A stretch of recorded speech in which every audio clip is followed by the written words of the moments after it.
কসবা বিধানসভা কেন্দ্রীয় তৃণমূল কংগ্রেস প্রার্থী জাভেদ আহমেদ খানের সমর্থনে অনুষ্ঠিত এক বিশাল নির্বাচনী পথসভা।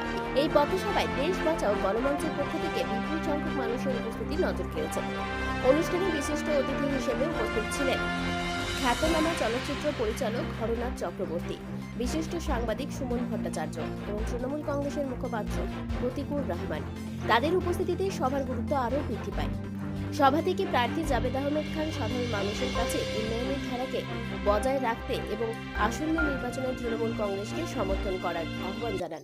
এই কথা বলবো, 29 তারিখ আসতে দিন, বিজেপি কে বিদায়ী দিন, বিদায়ী দিন, বিদায়ী দিন।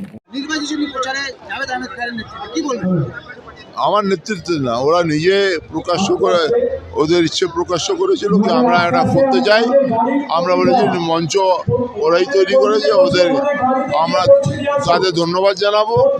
বাংলার সংকট বাঙালিদেরই রুখে দাঁড়াতে হবে, সেই সংকটে প্রত্যেকটা বাঙালিরা এগিয়ে এসেছে। এইটাই সকলকে অসংখ্য ধন্যবাদ জানাই।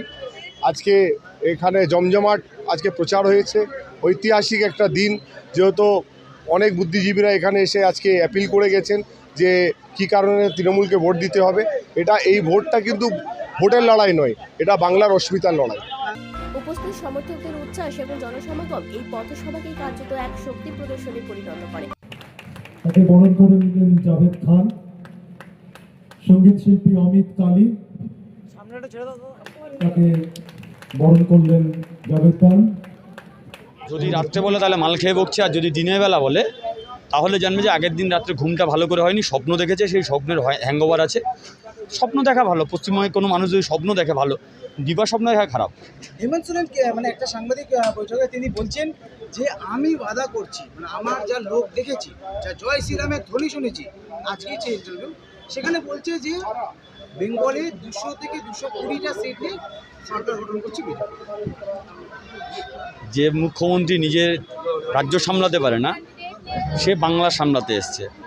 বাংলার মানুষ ঠিক সময় ওই কি শর্মা টর্মা সব রাখে না, বাংলার মানুষ সব পাত্তাও দেয় না। উল্টে বাংলার মানুষ রোহিত শর্মা তো সিক্সার মেরে বিজেপিকে মাঠের বাইরে করে দেবে।